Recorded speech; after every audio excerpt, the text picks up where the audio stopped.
Taxation and appropriation planning is the first element we looked at in regards to the executive. Prior to discussing this with other classmates, I had some relatively simplistic preconceived ideas about what that actually meant. Firstly, I thought it was about basic cash inflows and subsequent outflows, where money's going to be coming from and where it's subsequently going to be invested or spent. Basic profit and loss statement kind of stuff, really. And secondly, that it revolves around a relationship between the executive and taxpayers. And in a way, it's a reciprocal relationship in that both parties are getting something out of the arrangement. So the government's getting money, or the executive branch is getting money from the taxpayer, and the taxpayer is receiving services. Sort of after a bit of discussion with classmates, these basic ideas that I'd entered with were built upon quite a lot. Initially, in discussing this element, we thought, well, which came first, taxation or appropriation planning? And that kind of became somewhat of a chicken and the egg theory. So did tax come first, and the government say, well, we've got X amount of money from taxpayers, so we should put it back into the community? Or did the government say, we want to do this in the community, so we need to levy X amount of taxes on people? As far as what I thought with that, I felt that probably taxation came first. Given sort of what we know about history, it was long done by kings and queens to tax their subjects, and they did with that money sort of whatever they wanted to, as was their birthright, I suppose.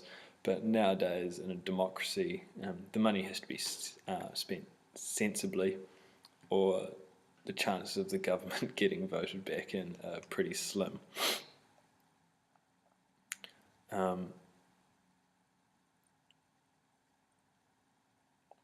We discussed that taxation is a way for the Crown to raise revenues. So we distinguished it in that not through the means of specific products or services such as electricity from Mighty River Power or Air New Zealand booking a flight or other SOEs. Rather, it's how the Crown raises revenues where individual taxpayers don't know what the specific tax dollars that they contribute are being spent on, but by and large it's for the betterment of the New Zealand society. Furthermore, because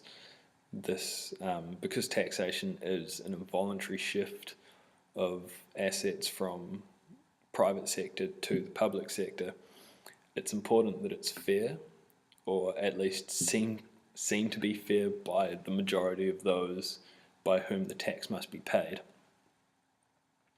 So that kind of started the argument over what does fair mean in regards to taxation, and we settled that this notion of fairness is a really elusive concept because it's just far too subjective. Finally, with appropriation planning, it also raised a bit of uncertainty. The idea that funds got allocated to different ministries wasn't a hard one to grasp, just rather who decided how much should go to what cause. And so we kind of tried to work through logical steps to figure it out. So the annual government budget allocates Crown revenue, and it's the executive that writes the budget. However, we felt that a lot of what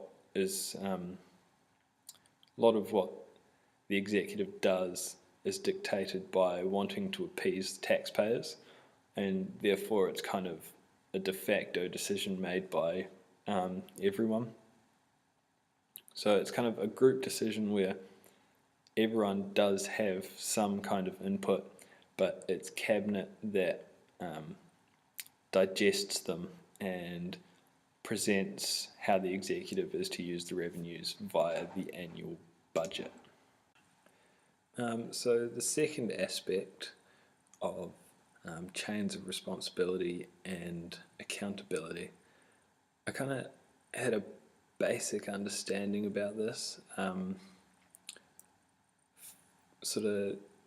I realised that this aspect's integral as to who's in charge and kind of the overall management of the executive branch and the hierarchical structure. And also I had a preconceived idea that this is where it's important with playing the blame game.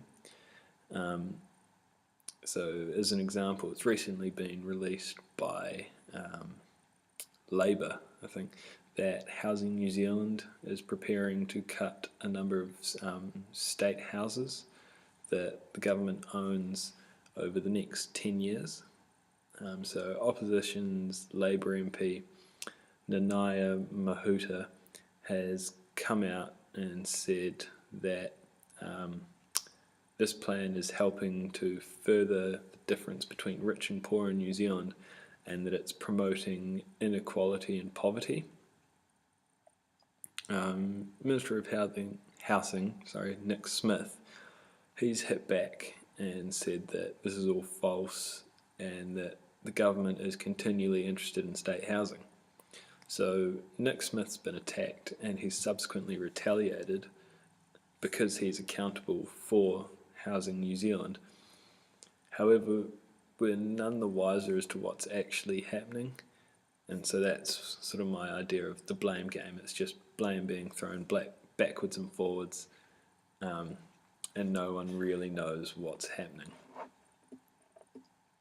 But again, after a chat with classmates,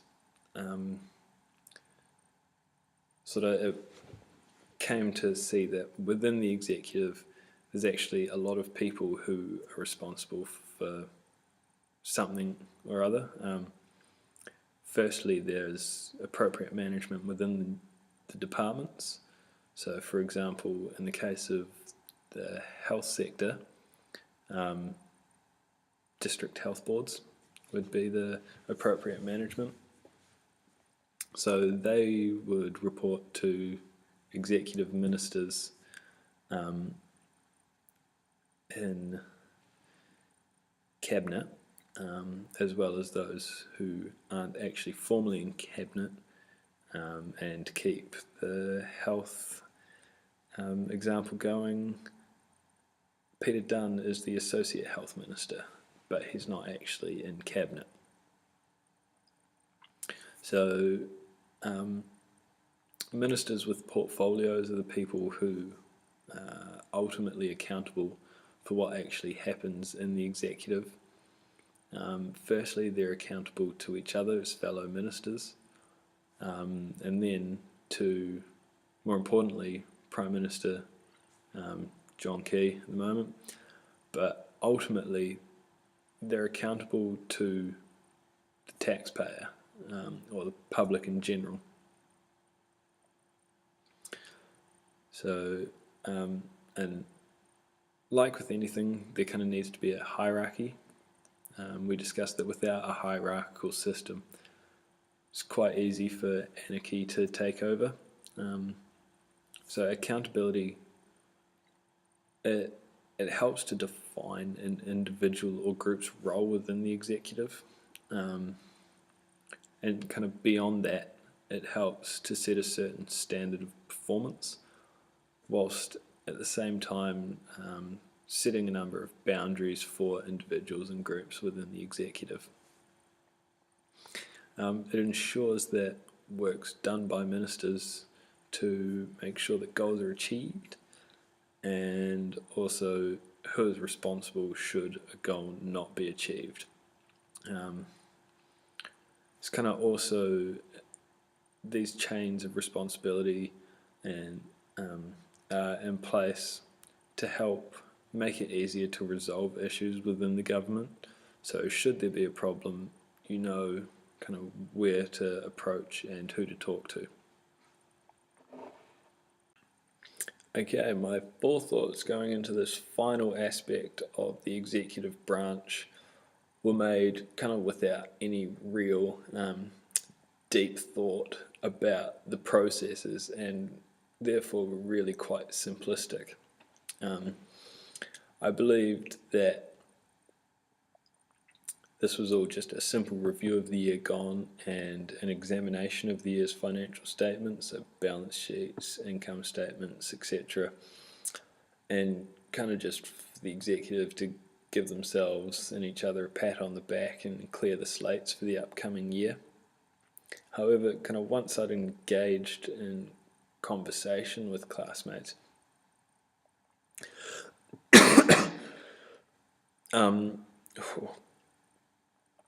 I realised just kind of how naive these preconceptions were. While I was correct in assuming that the executive branch looks back at the year gone, it's not to congratulate itself on a job well done. Well, not at all. Rather, there's a glance at what has been so that it can be built on, and that the future might be improved. So it's intended not only to inform the general public about how the executive branch is performing, but it's also a way to review the appropriation of taxation and see if the investments from that have actually worked. And then again we can step back and say, well, if not, why not? And moving forward, can we try something else to make it work? And if it has worked, can it be improved? And if so, how? Is there a new system or something? So it's all about improving, really. And so by kind of getting into all of this scrutinizing of everything, there's also an aim to improve the overall management of government agencies. So this is achieved through things such as comparisons, so comparing the likes of budgets and goals from the beginning of a period with actual expenditure and with actual results from the period. So the financial statements are scrutinised and performance audits are carried out by the Auditor General's Office, and kind of all of this scrutinising, it gives way to new monetary objectives, to new performance targets, and a plethora of decision making. And so all of this is carried out in order that in the future issues can be better approached, so that kind of better results can be reached, and that there's an improvement in the efficiency and effectiveness of the executive branch as a whole. And I talked in the previous segment about this aspect, in the previous aspect about this idea of the blame game. So while kind of I view that as a bit of a he said, she said bit of nonsense, I find that when financial management and performance accounting are reviewed, it becomes more evident to see what has actually happened, and so then it's more applicable to be able to place blame places. And amongst all of this, it's important to realise that all of this reviewing and the likes is happening but the executive branch is still running running the day-to-day debits and credits, so it's very past and future orientated, but there is still a lot of focus on the present. Just before I get into addressing the interesting issue that I've researched in more depth, I'd like to first bring to light just a couple of small points that I've realised while looking into the three aspects of the executive branch that I've just spoken about. Firstly, I noticed that sort of the three aspects of the executive branch were really heavily interconnected, and in that displayed a very cyclical nature. Secondly, it struck me that within this cyclical nature, there's much that is determined by political games. So obviously the government enjoys being just that, the government, and so they adapt their plans and the likes in order to appease voters, so that they might be voted back into power. Meanwhile, the opposition, on the other hand, tries to pick holes in what the government's doing, so that they might be able to promise better things and so subsequently be voted into power at the next election. Okay, on to my interesting point, on to the real stuff. The relevant and interesting issue that I've identified while researching the executive branch is this concept of outputs versus outcomes. So what does that mean? What it means is that not only is there a fundamental difference between outputs and outcomes of government agencies, but at the same time there's also a trade-off between the two when it comes to planning the desired results for these government agencies. So this issue relates to all three aspects of the executive branch that I've already spoken about in my several 5-minute videos prior to this. So the saying that you get out what you put in is inherently true, and in this sense the issue is directly related to taxation and appropriation planning. Only by planning the revenues that the Crown will receive can funds subsequently be allocated to government agencies. And these agencies aren't just given the money, but at the same time they're given goals that the government wants the agency to achieve. So this issue hinges on what these demanded results should be. It relates to the second aspect regarding chains of responsibility and accountability, because once these targets are set for the agencies, they are responsible for carrying out the necessary work so that these outputs and outcomes can be achieved. Meanwhile, the ministers apologies, the ministers in charge of these government agencies are directly accountable for the outputs and outcomes of the Prime Minister, to the Prime Minister, but more importantly the taxpayer and the general public. Lastly, this issue is most directly related to the final aspect regarding financial performance and performance accounting, because it encompasses the very idea of this aspect. So this aspect, it's all about looking at the goals set and comparing them with actual results. And this issue of outputs versus incomes, it's all about what these goals should be aimed at.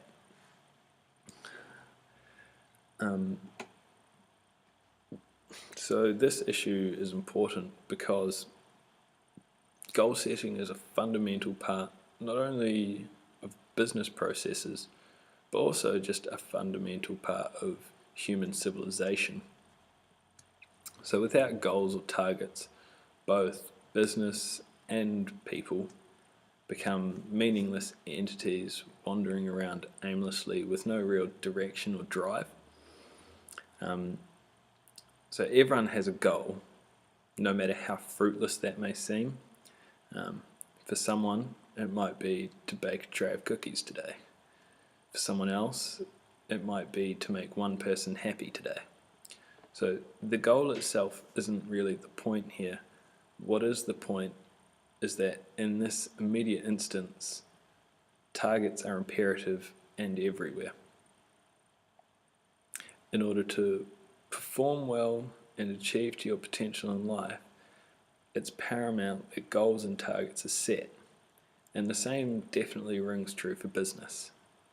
And within that, government agencies that encompass the executive branch are no different. When we do look further though, it does go beyond just having a goal. Further makes us assess the goal itself.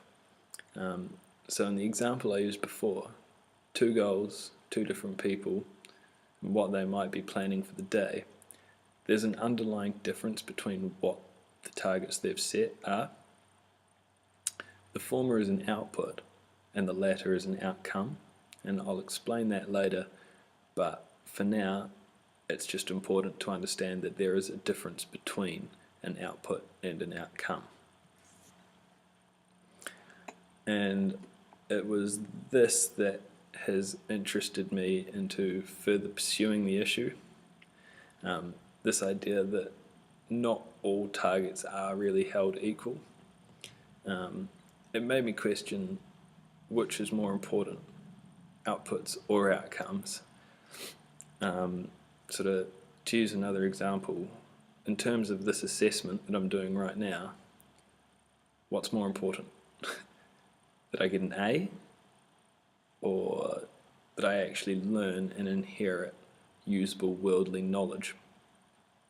Both are relevant targets, both are good targets to aim for, but which should I strive for most? Do I want to complete this assignment just to get a good grade, or do I want to complete this assignment and better myself by absorbing the knowledge that it has to teach? So kind of being able to apply this issue so personally is what's made it interesting for me, and a topic that I felt would be exciting to do further research on. Right, enough about me though. Onto the real stuff. First off, what is an output? If we look to the New Zealand Oxford Dictionary, it tells us that an output is the product of a process, especially of manufacture or of mental or artistic work. So in that definition, there's 2 keywords that really stand out: product and process. So obviously, firstly, we need an input, which is put through a process of some sorts, and a tangible product emerges the other side. To explain my examples from the prior slide, a tray of cookies is an output. Ingredients are the inputs, the process is the baking. Me getting an A+ is an output. Information is the input. My churning the information into this video presentation is the process. But how do cookies and an A+ relate to the executive branch? The important point is, what does this mean for the executive?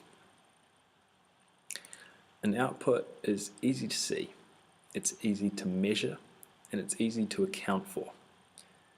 I'll again use a health sector example as a means to explain this. The government may in their budget allocate an extra $10 million to the Canterbury health sector.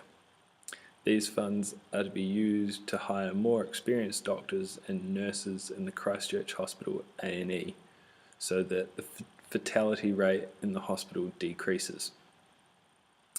So that's a specific target that the government want fertility to decrease. Say by, for example, the target set for Christchurch Hospital to reduce the fatality rate is from 20%, not an actual figure, just an example that I'm making up, or down to 5%. So this is really easily measurable by counting the percentage of people that do die in accident and emergency ward compared to how many people don't. So the results of this are easily tangible and can accommodate for easy performance management and review. On the other hand, what's an outcome? Again, if we look to the New Zealand Oxford Dictionary, it tells us that an outcome is a result or a visible effect. And I kind of felt that this definition provides for far more ambiguity than the former. And just again to explain my examples, a happy person is an outcome. My gaining knowledge is an outcome. However, you'll note that both of these are quite difficult to measure because both are very subjective. The person could lie about being happy, or just like I might forget all the knowledge in a matter of days, weeks or months, who knows. But both of these things are results. However, it's just hard to quantify them because, again, they're so subjective. So how does this relate to the executive? Outcomes are targets that are generally harder to measure, if measurable at all. And to keep the health sector example going, an outcome that the government might want from their $10 million investment into the Christchurch Hospital A&E is more people leaving the A&E ward being satisfied with their treatment. So while this is a noble and publicly desired target, it's really hard to quantify something so subjective, and it almost seems impossible. So this leaves us with which one's more important? Well, outputs and outcomes are seemingly polar opposites. Outputs are easily measured, outcomes are not. Outputs are specific, outcomes are often broader.